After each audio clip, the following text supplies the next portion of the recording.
Hi, this is Coach Bobet Prudente. This is BTID versus VUL, Battle of Life Insurance Options. With a breadwinner comes great responsibility. Kailangan pag-isipan natin, BTID or VUL, ito yung Battle of Life Insurance Options.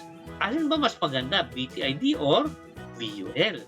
Ang BTID, yun yung tinatag natin by term invested difference. Kung gusto nyo maintindihan yun, panoorin nyo yung previous video ko na BTID Explain. Yung VUL, yun yung Variable Universal Life Insurance. Para maintindihan natin yun, panoorin natin yung How VUL Payments Work video na previous na na-publish. Ito ay part ng ating life insurance video series. So para makuha lahat yun, subscribe to the channel to learn more. Bakit ba natin kailangan life insurance? Sabi ng aking favorite mentor, life insurance is simple. If the Lord takes you home early, your kids won't go hungry. Sabi po yan ni Bo Sanchez. Sabi naman ng isang financial educator, we get life insurance because we love our family. Sabi yan ni Bobet Prudente. Ay, ako pala yun. Anyway, so, tandaan natin, in previous discussions na pag-usapan natin, there are only two ifs in life. Dalawa lang ang maaaring mangyari sa inyo. What if I die too soon? O kaya, what if I live too long? Bawat isa dyan, may kasamang problema. What if I die too soon? Who will take care of my spouse and children? Who will take care of my parents? Who will pay for the house mortgage? Who will pay for my children's college education? Yun yung problema kung kunin tayo ni Lord ng maaga. Pero kung buhay naman tayo na mahaba, ibang set ng problems yun. Who will pay for my daily expenses in retirement? Who will pay for my health expenses? Who will pay for my final expenses pag ako'y kinuha na ni Lord? And will I enjoy my retirement? Will I be happy, healthy, and wealthy in retirement? Ngayon sa dalawang problema yan, meron tayong magkahiwalay na solution. What if I die too soon? Ang solution doon ay life insurance. Life insurance is instant money for your family if you die too soon. Now, what if I live too long? Paano natin sosolvin yan? You should invest. You save and grow your money for your retirement years so that in retirement, you will live on interest. Tuloy-tuloy yung ating income like pension. Pag-usapan natin, ano nga ba maganda? Yung BTID or VUL? Sabi ng mga VUL advocates, ang BTID is cheap insurance, term insurance. Babayad ka every year versus yung VUL na you pay only for a limited time. Sa BTID, sa term insurance, coverage during specified term, pero pag VUL, usually covered until 100 years old. Sa term insurance, renewal is not guaranteed daw. May optional standard riders tayo sa both term insurance sa VUL. Meron din tayong health insurance para sa VUL. Pero sabi nila walang health insurance benefit sa term insurance. And when you buy term, you have to make sure na it stays in force because only 2% stay in force. Versus yung VUL dahil may fund value, the fund value ensures that coverage stays in force. Pero yung 2% yan, kasi nga normally ang term insurance yan yung para sa temporary insurance. Yung mga group insurance ng mga employees, talagang by design, temporary lang kaya hindi nagiging enforce. Siyempre, pag nag-resign yung employee, o kaya na-terminate, o kaya mag-retire, tinitigil na yung term insurance. Kaya maraming term insurance hindi na itutuloy. Pero sa totoo lang, sa VUL may coverage boost on top-up, pero yung mga disadvantage na sinasabi sa BTID, karamihan hindi naman totoong disadvantage. Sa BTID, term insurance is inexpensive. Huwag natin sabing cheap kasi pag cheap parang marupok o parang sub-quality. No? Term insurance is same insurance but it's inexpensive. Hindi lang siya mahal. And you pay only while necessary. Kasi you might not need insurance hanggang 100 years old. Typically, gusto mo ng life insurance pag meron kang mga dependents na umaasa sa iyo. Pag wala ka ng dependents, kung graduate naman anak mo, may sarili na silang buhay, ay baka hindi mo na kailangan ng insurance. So, pwede mo nang itigil yung pagbabayad sa term insurance. Sabi nila, hindi raw nare-renew yung term pagka nagka-health issues ka, pero hindi po totoo yun. Pag renewable term, pwede po i-renew yun maski magkaroon ka ng health issues. Kasi yung renewal, hindi na kailangan ng medical requirements. At yun nga, ang health insurance, meron din pwedeng isama sa term insurance. At yung level term, kung nagbayad ng level term ng prepayment, o kaya tuloy-tuloy yung bayad mo, wala namang problema sa keeping the policy in force. At actually, may isang disadvantage nga sa VUL, pag nag-withdraw ka ng fund, maaring bumaba yung iyong coverage sa insurance. So may effect sa death benefit. So pag-usapan natin, yung main purpose ng life insurance is income protection. Magkano nga ba kailangan nating income protection? Kung active income mo 20,000 naman, multiply natin by 12, multiply natin by 10, 2.4 million pesos. Yung 2.4 million pesos, yan yung income replacement protection na kailangan mo kung ikaw ay breadwinner. Yan yung kailangan mong kunin na protection para sa iyong pamilya. Kasi kung iwanan mo sila, kinuha ka ni Lord, tapos iniwanan mo sa 2.4 million at na-invest niya ng 10% ang kinikita every year, 240,000 per year yan. Pag dinivide mo ba ito, 20,000 per month or equal do sa exact na active income na natatanggap ng iyong pamilya. So, perfect na income replacement. And actually, kung mas maliit yung kita, maaring mas maliit yung kukunin. Pero isipin mo, kung maski zero interest yan, yung 2.4 million will be enough to give your family 20,000 a month for 10 years. So, yan yung ideal na life insurance coverage ng isang nag-earn ng 20,000 a month. Isipin mo, ilang 20,000 peso earners ang alam mo na may 2.4 million na coverage? Sa term insurance, kayang-kaya ang 2.4 million na coverage. Very affordable yan. Pero yung ibang klase ng insurance, hindi affordable para sa 20,000 peso earner ang 2.4 million na protection.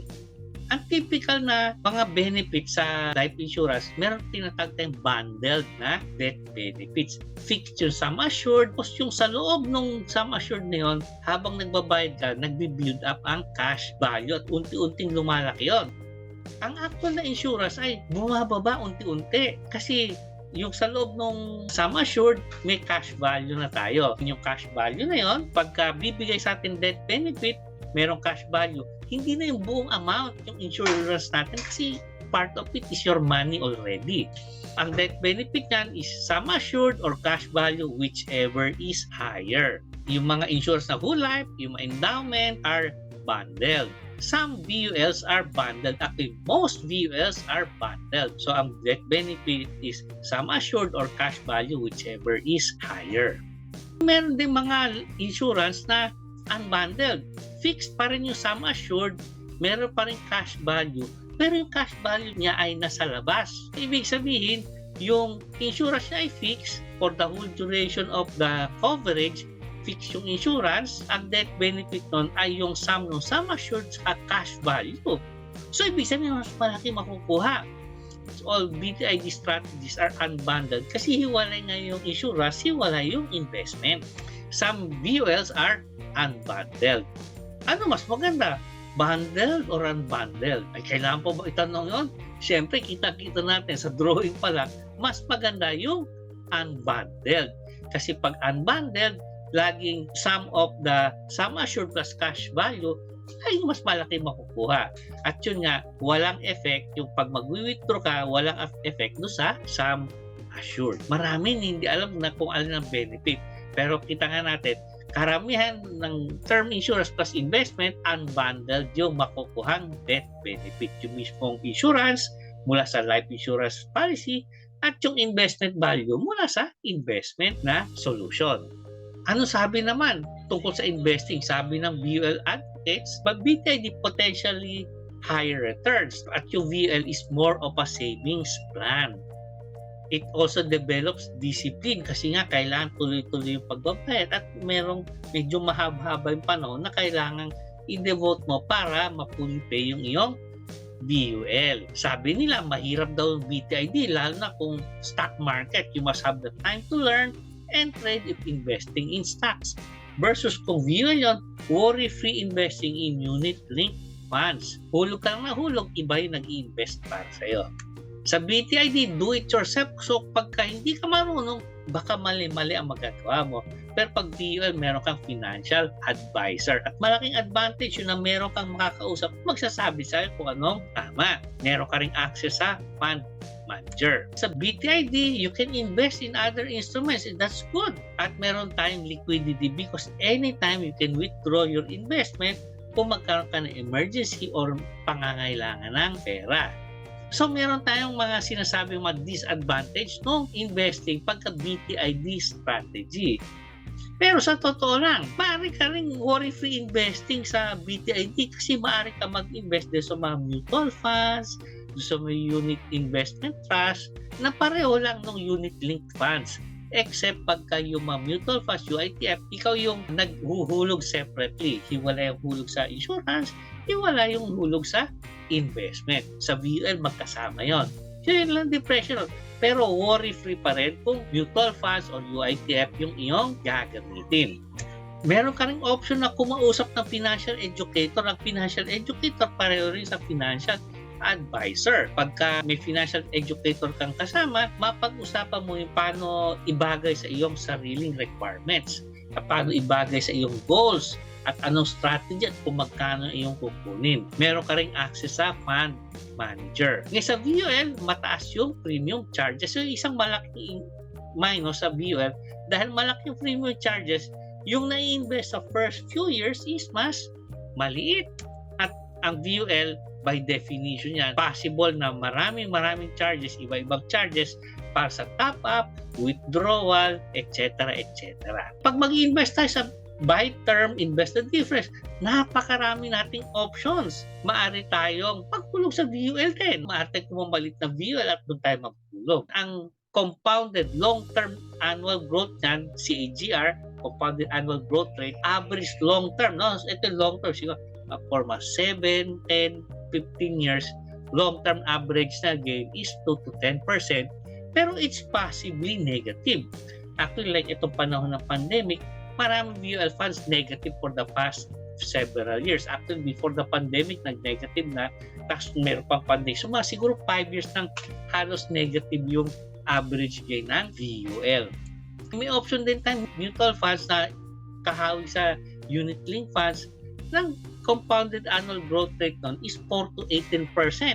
It's also possible na negative. Meron din unit investment trust funds, yung mga pinoprovide sa bangko, 4 to 18% din, pero possibly negative. Maaring masugi. Tatlong options yan na maaring negative. Ngayon, maaari tayong mag-invest sa Pag-ibig MP2. Kung naririnig yun, yun yung medyo high yield na investment option, Pag-ibig 2. At yung typical na growth nun is 6 to 8%. Ngayon, ginagaranti ng gobyerno na hindi mag-negative. Marami ang gusto ng MP2. Meron din premium deposit fund. Kaya ang premium deposit fund, maaaring slightly higher yung gain, competitive yung rates, 4 to 12%. Pero no negative din yun, hindi maaring malugi. So yung iyong perang nakatabi, maaari lang tumaas at hindi maaring bumaba. Meron din tayong SSS Provident Funds, 1.85 to 3.75%. No negative din yun. Marami tayong options na no negative na maaring kapalit ng ating mga possibly negative na investments. Maaari rin maglagay tayo sa bank deposit o kakarampot, nakakaiyak yung interest. O maaaring ilagay mo yung iyong extra pera sa long-term healthcare. Maaari mo rin ilagay sa ibang mga business, real estate, maaari mo ilagay sa business, maaari mo rin ilagay sa iyong mga personal funds to eliminate debt, to emergency fund, college fund, etc. Kasi yung perang natipid mo by buying inexpensive insurance, maaari mo magamit nga in other ways. Actually, gusto ko dyan nga, in favor to eliminating debt. Kasi it doesn't make sense na mag-invest ka kung meron kang mga utang. Kasi yung utang laging mataas yung interest, pero investment, variable interest, minsan nagne-negative pa. A better way to invest is to eliminate debt habang meron kang utang. Anyway, so ganyan, it just illustrates na napaka-flexible ng invest the difference sa BTID. Pero hirap pa explain kung hindi natin titignan ang numbers. So gumawa tayo ng example. Let's look at the numbers. Let's compare BTID versus VL with the same 1 million coverage. Ito, kumuha ko ng isang proposal na BTID 55,000 annual contribution, tapos kumuha ko ng isang term insurance, i-match ko lang na 55,000 yung total ng insurance plus yung i-invest para apples to apples na 1 million, tapos ang hulog is 55,000 a year for 10 years. Tingnan natin yung numbers. Sa BTID, we know exactly how much we pay for insurance and therefore we also know how much we pay for investment. Dito, meron tayong fixed na 55,000 a year, tapos ini-split natin yan between insurance, itong column na to, saka investment. At yung napansin mo, yung insurance natin napakababa, no? Ating binabayad every year. Tapos kung ano yung sukle, yun yung ilalagay natin sa investment. Actually, ito, dahil 10 taon na naghulog, mula year 11 hanggang 20, sa example na to, yung binabayad sa insurance, binabawas natin sa investment. Hulog, bayad tayo ng 10 years, pero after 11 years, yung binabayad sa insurance, kinukuha natin mula sa investment. Tingnan mo natin, sa VUL, hindi natin alam eksakto yung number. We only know the premium fund allocation, yun yung nakalagay sa proposal. Hindi natin alam yung eksaktong breakdown, how much for insurance and how much for investment. Pero ito mapapansin natin, sa unang taon, ito magandang VUL na to, merong VUL na mas malaki premium charge. Ito yung medyo maganda na premium charge, 50%. 50% nung iyong hinulog na 55,000 na pupunta sa premium charge, yun yung mahiwagang charge na distribution charges. Yung remaining 25,000, doon kukunin yung pang-insurance saka investment. Ang intindi na maraming tao, yung premium fund allocation, pure investment. Hindi po totoo yun. Yung premium fund allocation, doon kinuha yung investment at insurance charges. Okay, so in this case, 27,500, di natin alam kung magkano insurance, magkano investment. Pero sa projection, sa kanilang mismong illustration, naglagay sila ng projection for 4% saka 10%. 55,000 hinulog, 27,500 ang pumasok na insurance plus investment. Ibig sabihin, nawala na agad yung 27,500. Tingnan pa natin kasunod. Ito yung projected values for BTID and VUL. And para mas madali lang tingnan, yung mga mas matataas na comparable value, kulay green. Yung mas mababa na value, kulay red. Ito, sa unang taon, naghulog ng 55,000. Sa BTID, kung kumitang 4 to 12%, 53 to 57,000 ang value nun after 1 year. Versus kung VUL, 4 to 10% na growth, 15,000 to 16,000 ang value nun after 1 year. Pagka mas mataas yung value, green. Pag mas mababang value, red. Napansin nyo, predominantly green yung nando sa BTID column. Green cells are always better values than those in red cells. Note na doon sa BTID, meron tayong call na 4, 10, and 12%. Pero sa VUL, 4 saka 10%. Sa 4 to 10% kasi actually 10% is optimistic sa VUL. Pero ganun lang lagi nandun sa illustration. Sa buy term invest na difference, ang typical na high na growth nun is 12%. So 4 and 12%. Pero para maging comparable, para maganda yung ating comparison, fair naman, tignan lang natin kung mag-grow ng 10%. Compare natin 4% sa 10% ng BTID sa 4% and 10% na VUL. Yun yung rason kaya tatlo yung growth columns ng BTID pero dalawa lang yung sa VUL. Tingnan natin. Sa BTID, most of the contributions the first few years go to investment. This is withdrawable and can be used for emergency. At mapapansin natin, possible na break-even by year 2. Naghulog tayo 55,000, dalawang taon, 110,000. 4 to 10%. By the end of year 2, 109 to 118,000 yung expected na projected value. 110,000 hinulog mo, kung kumitang 10%, 118,000 na yan. Break-even ka. Year 2 pa lang. Karamihan na hinulog mo, nasa pa rin. Pwede mo i-withdraw kung kinakailangan. Siyempre, hindi ko nasa i-withdraw. Pero nandyan yan, pwede mo i-withdraw. So, ano ibig sabihin nun? Parang libre insurance. Kasi bumalik na sa yung pera mo eh. Di ba? 109 to 118,000. O kung 12% nga, 122,000 pesos. Pagka VUL naman, most of the contributions first few years go to premium charges. Kasi nga sa 55 ang pumasok lang at most 27,500. So yung projected na value after 1 year is 15 to 16,000 lang ang fund value natin. At di ko pa kung pwede nga mag-withdraw na first year sa VUL. After 2 years, is 43 to 47,000, hindi umabot ng 55,000 after 2 years. Pag titignan natin, bandang year 7, nasa below 400,000 yung ating nahulog, 341 to 424 ang projected value. So, maaari mag-break even ka na year 7 or later. BTID, siguro year 2, break even ka na. VUL, maaari ka mag-break even year 7 or possibly later. Actually, ito kasi kay year 7 ka medyo maaga kasi medyo malaki ang ating hulog. Kung maliit yung hulog natin, mas matagal bago mag-break even, baka 10 years. Okay, so tingnan pa natin. BTID fund value continues to outperform VUL fund value. Kung mapapansin nyo, halos lahat ng cells dito ay green. Better than the red cells ng VUL. Unti-unti naman magka-catch up yung VUL kasi habang tumatagal, nagmumura yung premium. Medyo nakaka-catch up yung VUL pero makaka-catch up siya matagal na, maybe on the 20th year. In this case, kung 4% yung growth, makaka-catch up at mag-exceed si VUL on the 20th year. Pero kung 10% or more yung growth, mas malaki pa rin yung ating BTID. Investment-wise, kitang-kita natin na talo ng BTID yung ating VUL. I-summarize natin, ano similarities ng BTID sa VUL strategy? Sila ay parehong insurance plus investment. Sila ay parehong nagde-develop ng discipline kasi kailangan tuloy-tuloy yung ating hulog. Sila ay may optional na standard riders, may optional na health insurance maaaring idagdag if necessary or if desired do sa ating basic na insurance coverage. May option tayo na worry-free investing doon nga sa mga unit-linked funds or sa mga mutual funds. Equivalent lang yun. So, worry-free yun. Hindi na tayo problema. Hindi tayo magbabantay sa stock market. May option tayo to access fund manager at meron din tayong financial advisor, educator na maaaring mag-advise sa atin. So, ano bang difference natin? Main difference actually nga, yung BTID, dahil term insurance, high coverage pero low premium.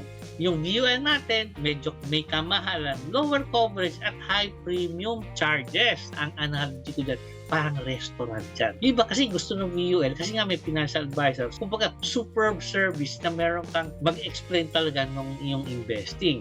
Pero as yung sa BTID, mas do it yourself, mas inaaral, pero maaari ka rin naman magtanong sa financial educator. Yun yung main difference, ha? High coverage, low premium sa BTID. So actually, kung ang budget mo maliit lang, maaari kang kumamalan ng insurance pa rin. Kung term insurance yun, pero pag VUL, hindi. Yung example ko kanina, di ba?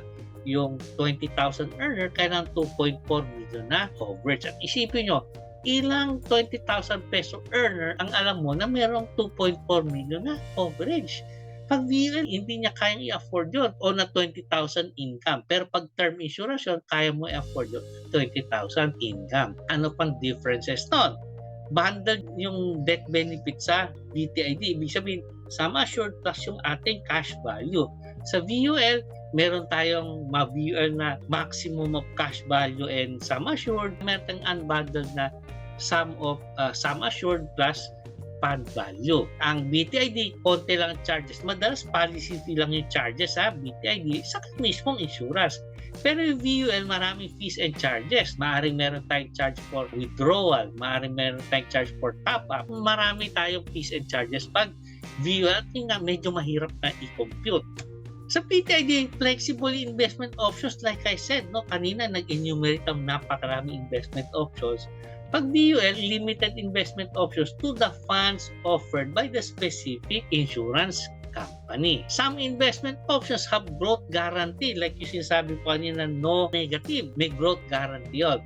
Pero sa VUL, lahat ng VUL walang growth guarantee. Generally, higher fund value natin in earlier, like pinakita ko kulay green, mas patataas yung BTID columns kesa sa VUL columns.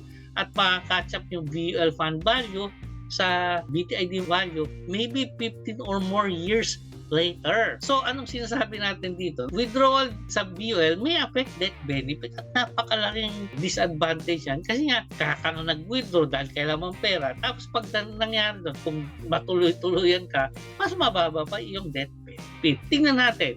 Meron tayong yung mga green natin, mga advantages, yung mga red natin, disadvantages. Kitang-kita naman natin. Pag tinignan natin listahan yan, ano i-declare natin? I-declare natin, BTID, breadwinner. Mas maganda yung BTID kesa sa VUL, lalo na kung limited na budget. Of course, kung malaking budget mo, maaring mas maganda para sa VUL kasi mas maganda yung servisyo na at mas alaga ka ng mga financial advisor. Mas malaki naman kasi yung mga commission. Mas alaga ka, minsan mas gusto mo yon. Pero generally, para sa mga limited yung budget, mas maganda talaga buy term, invest the difference. Yan yung ating BTID versus VL na video. Coming soon, more on BTID. Mas tuturuan ko kayo ng ibang mga topics tungkol sa buy term, invest the difference. Specifically, a better BTID, yung tinatawag natin term with PDF, at i-compare natin sa normal na term, i-compare natin sa VUL. Mag-discuss din tayo ng BTID for education or college fund, BTID for retirement at BTID for emergency funds. Maraming salamat at nakinig kayo. Sana mag-subscribe kayo sa channel at abangan yung makasunod nating mag-discussion para mas marami tayong matutunan sa life insurance, specifically dito strategy natin na buy term, invest the difference. Salamat! Bye-bye! This is brought to you by Coach Bobet, your personal finance coach. Remember, pagdating dito sa channel na to, please click on subscribe and then click on the notification bell para ma-notify kayo kung may bago akong videos. And for each video, please like and comment the video para mas makatanggap pang feedback so I can make the channel better. Maraming salamat. Bye-bye!